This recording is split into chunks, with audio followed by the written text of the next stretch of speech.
Hello बच्चों, कैसे हो। मैं हूं नीतीश और आप लोग देख रहे हैं माय एकेडमी सेंटर।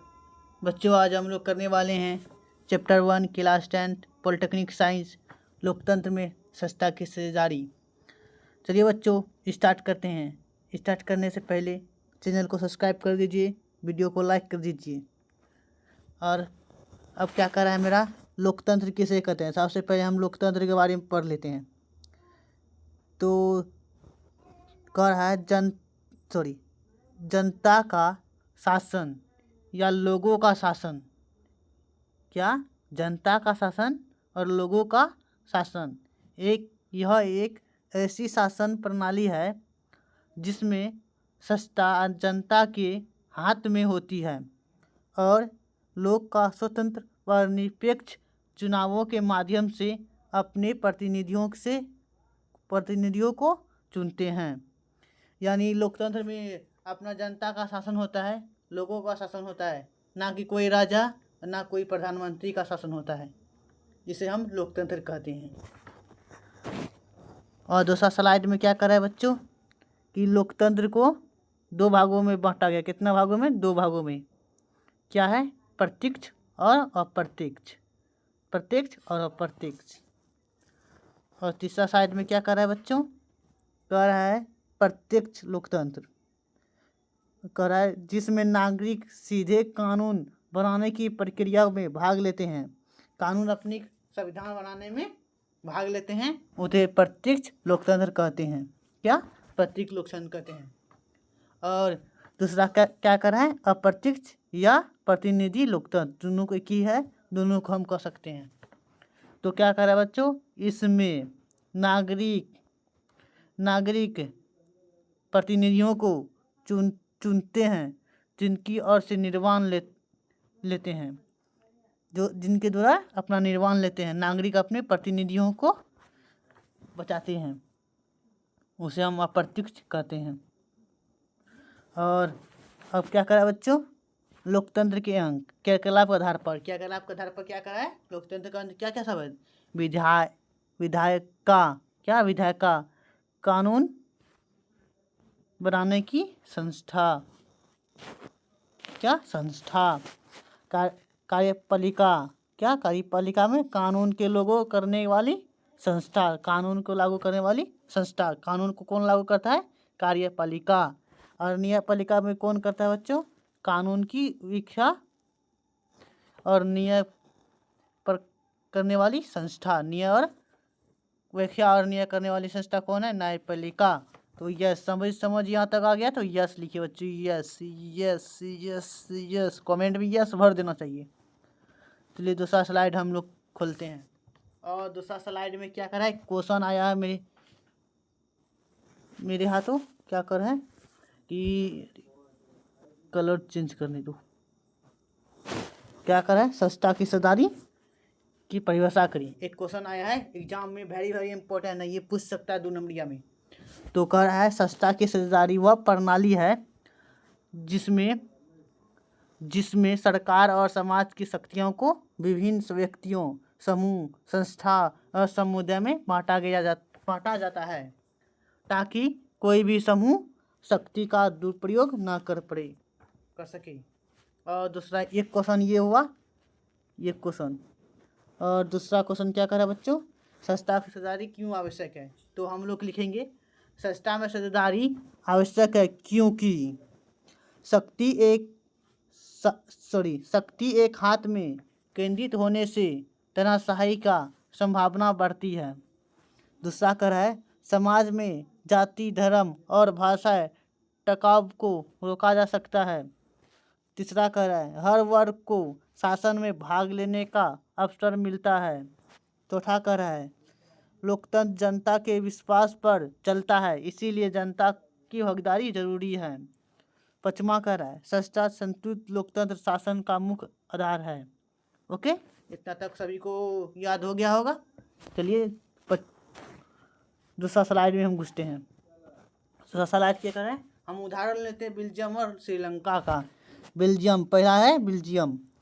तो बेल्जियम क्या कर रहा है? डच, फ्रांस और जर्मनी भाषा लोग रहते हैं। क्या क्या? यहाँ डच, फ्रांस और जर्मन भाषी लोग रहते हैं। बेल्जियम सरकार ने सभी समुदायों को बराबर अधिकार दिया। सही बात है, बराबर अधिकार देना चाहिए। और 5वां करा मंत्री परिषद में डच और फ्रांस भाषाओं की संख्या बराबरी रखी। सही बात है, बराबरी रखी। इसमें शक्ति और स्थिति बनी रखी। सही बात है, ये भी सही बात है।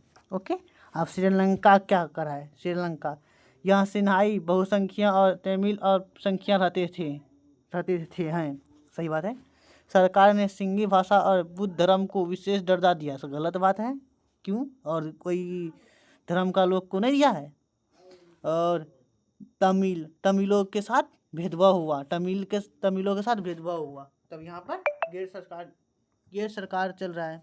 परिणाम संघर्ष और गृह युद्ध, अपने आप में गृह युद्ध चले गया। क्या? गृह युद्ध चले गया। सही बात है।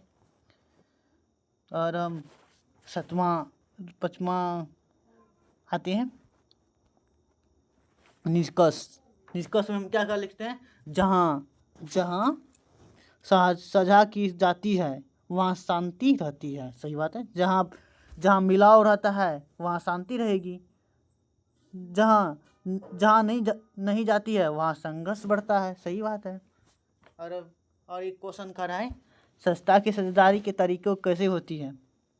सत्ता की साझेदारी का कैसे होती है? तो हम लोग देखेंगे अंकों के बीच केंद्र और सरकार, देश के शक्तियों केंद्र सरकार और राज्यों सरकार में बांटी जाती है। भारत में केंद्र प्लस राज्य। सही बात है। राज्य के 3 शाखाओं में विधायक, कार्यकाली, न्यायपालिका के बीच शक्तियों का बंटवारा, संसद, सरकार, सुप्रीम कोर्ट। सही बात है। विभिन्न सामाजिक समूह के जाति, धर्म, भाषा, जाति आधार पर प्रतिनिधित्व भारत में SC और ST के लिए निरीक्षण। सही बात है। और राजनीतिक दलों और दबाव समूह में चुनने के द्वारा अलग अलग दल सत्ता में आते हैं। भारत में बहुदलीय व्यवस्था। भारत में कौन सा दलीय व्यवस्था है? बहुदलीय है। सभी देश जैसे बीजेपी, RJD। सही बात है, RJD।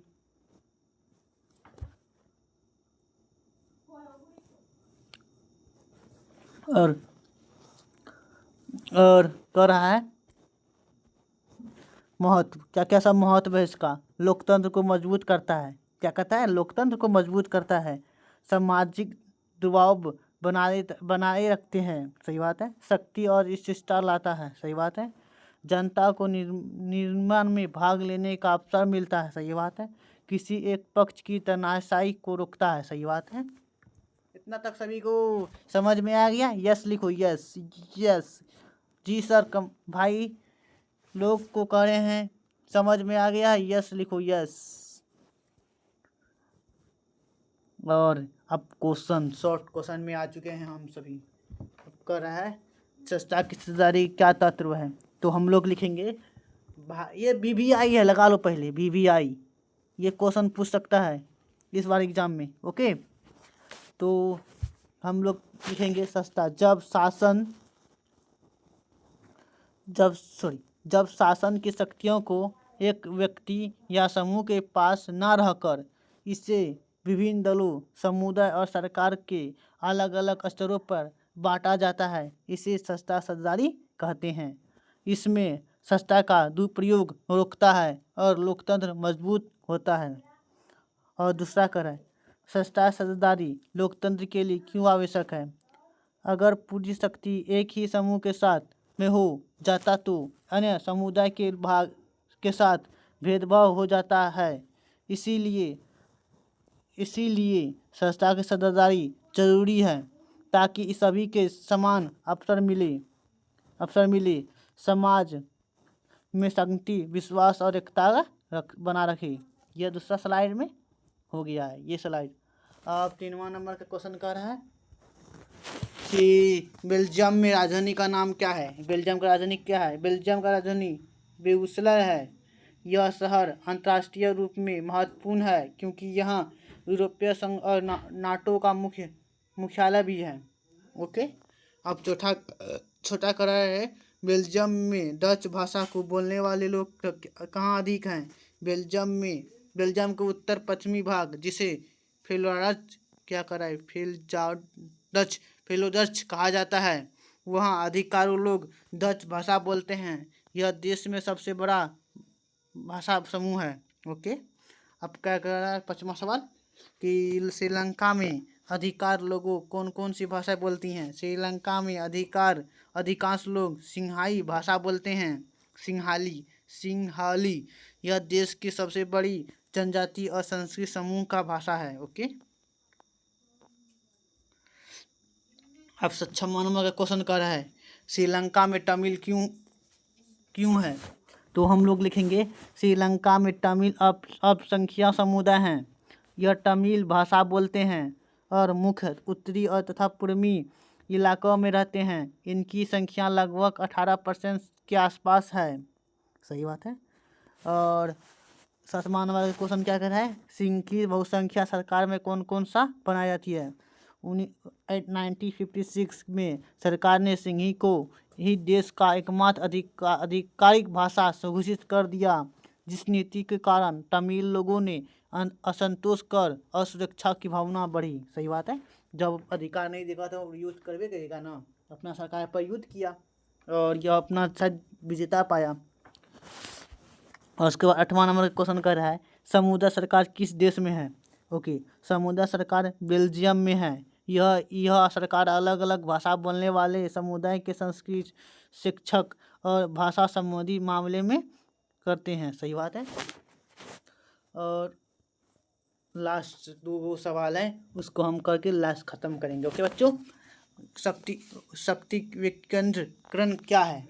तो हम लोग लिखेंगे, जब केंद्र सरकार कुछ शक्तियों राज्यों को और राज्य सरकार को कुछ शक्ति स्थानीय निकायों को देती है। ओके, तो इसे शक्ति विकेंद्रीकरण कहते हैं। इससे स्थानीय समस्याओं का समाधान आसानी से होती है। ओके। संघीय सरकार किसे कहते हैं?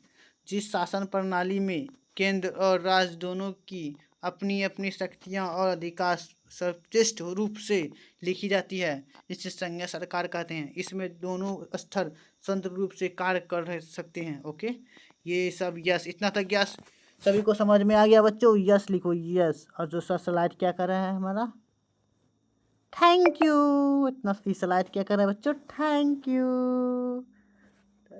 चैनल को सब्सक्राइब कर दिए और नेक्स्ट वीडियो में लाएंगे हम अच्छा सा ऑब्जेक्टिव, हिंदी का भी ऑब्जेक्टिव बचा है, हिस्ट्री का भी, और इसका भी पॉलिटिकल साइंस का भी ऑब्जेक्टिव करवा देंगे नेक्स्ट क्लास में। ओके, मिलते हैं। जय हिंद, जय भारत।